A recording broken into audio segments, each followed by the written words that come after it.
An artillery piece of mass m1 fires a shell of mass m2 horizontally. Instantaneously after the firing, the ratio of kinetic energy of the artillery and that of shell is. देखो ये अच्छा सवाल है, ठीक है. Artillery piece of mass m1 fires shell of mass m2. तो मतलब कि एक आर्टिलरी है, एक तरह से कैनन है ना. ये हमारी आर्टिलरी मान लेते हैं, ठीक है, जो भी है ना. इसमें एक शेल है, इसका मास जो है वो m2 है, एंड ये जो नीचे मैंने बनाया है इसका पूरे का मास m1 है, ठीक है. इनिशियली रेस्ट पर है. अब देखो ये सरफेस पर रखी होगी, है ना. थोड़ा सा इसमें क्वेश्चन में इंफॉर्मेशन मिसिंग है, क्योंकि सरफेस पे थोड़ा डिपेंड करेगा कि आंसर क्या होगा. सरफेस देखो स्मूथ होना चाहिए तो ही हमारा आंसर निकल पाएगा. स्मूथ सरफेस क्यों? क्योंकि अगर फ्रिक्शन होगा, ठीक है, अगर स्मूथ नहीं होगा सरफेस तो फ्रिक्शन होगा, एंड फ्रिक्शन की वजह से हमारा जो सिस्टम है उस पर इफ़ेक्ट पड़ेगा. जैसे फॉर एग्जांपल ये वाला जो सिनेरियो है ये बिफोर फायरिंग है, बट आफ्टर फायरिंग क्या होगा कि ये जो आर्टिलरी है, ठीक है, एंड इसके अंदर जो शेल है ये फायर हो चुकी होगी यहाँ पर, है ना, m2 किसी एक वेलोसिटी v से, है ना, एंड इसका m2 है मास. तो v ना करके हम यहाँ कह देते हैं कि एक मोमेंटम इसके पास p होगा, ठीक है.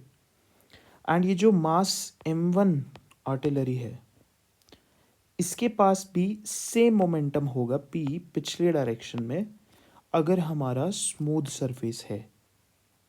If and only if the surface is smooth, then only m2 will have p momentum and m1 will have p momentum in backward direction, ठीक है. तो स्मूथ कहना बहुत ज़रूरी है. अगर स्मूथ ना होगा, नहीं होगा, तो एक फ्रिक्शन भी ऐड हो जाएगा इस साइड को, ठीक है, इस m2 m1 पर, क्योंकि ये पिछली तरफ को जा रहा होगा तो फ्रिक्शन अगली तरफ को लग रहा होगा, ठीक है.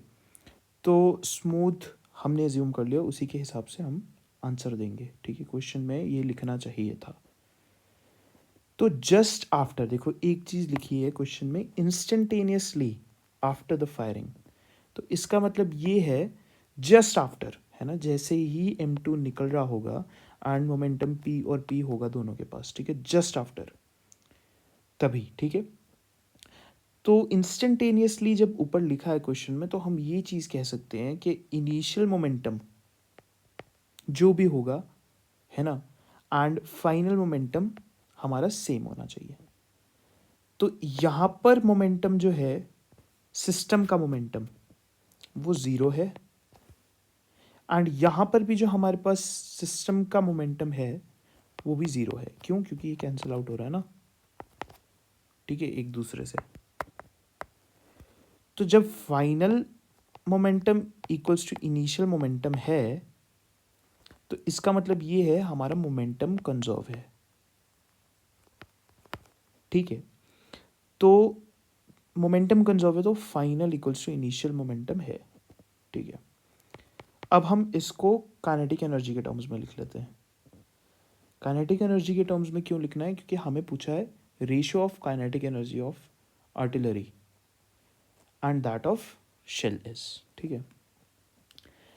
आर्टिलरी का जो रेशियो होगा, ठीक है, मतलब आर्टिलरी का जो काइनेटिक एनर्जी होगी वो हमें इस इंस्टेंस पे पूछा, जस्ट आफ्टर फायरिंग, ठीक है. तो इसका आर्टिलरी का काइनेटिक एनर्जी का 1 मान लेते हैं एंड इसका काइनेटिक एनर्जी का 2 मान लेते हैं, ke2 मान लेते हैं, ठीक है. अच्छा, मोमेंटम तो सेम है बट काइनेटिक एनर्जी हमारी डिफरेंट क्यों है? क्योंकि kinetic energy equals to P square by 2m होता है, ठीक है।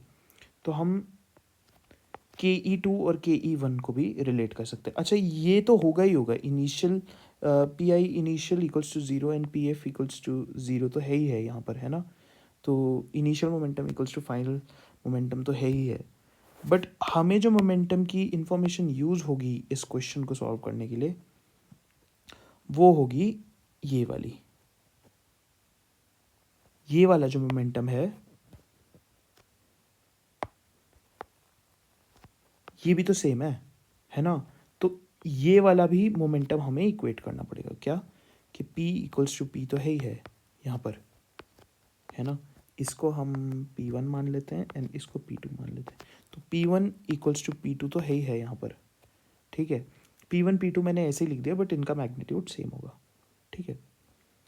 तो काइनेटिक एनर्जी के टर्म्स में लिख लेते हैं इसको, तो root of twice of m into KE1, है ना, m1 equals to root of twice of m2 KE2,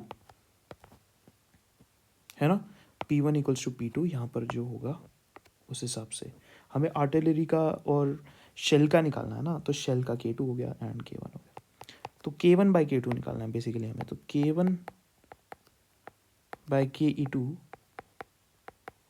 हो जाएगा हमारे पास, रूट 2 से रूट 2 जाएगा, इन स्क्वायर जब कर देंगे तो m2 बाय m1 हो जाएगा, सिंपल। ये हमारा आंसर हो जाएगा, ठीक है। ये बात भी ट्रू है कि इसका जो सिस्टम का मोमेंटम है एंड इसके सिस्टम का मोमेंटम सेम होगा, एंड सिस्टम के अंदर जब इस वाले में सिस्टम के अंदर जाएंगे तो आर्टिलरी और शेल का जो मोमेंटम है वो भी सेम होगा, ठीक है।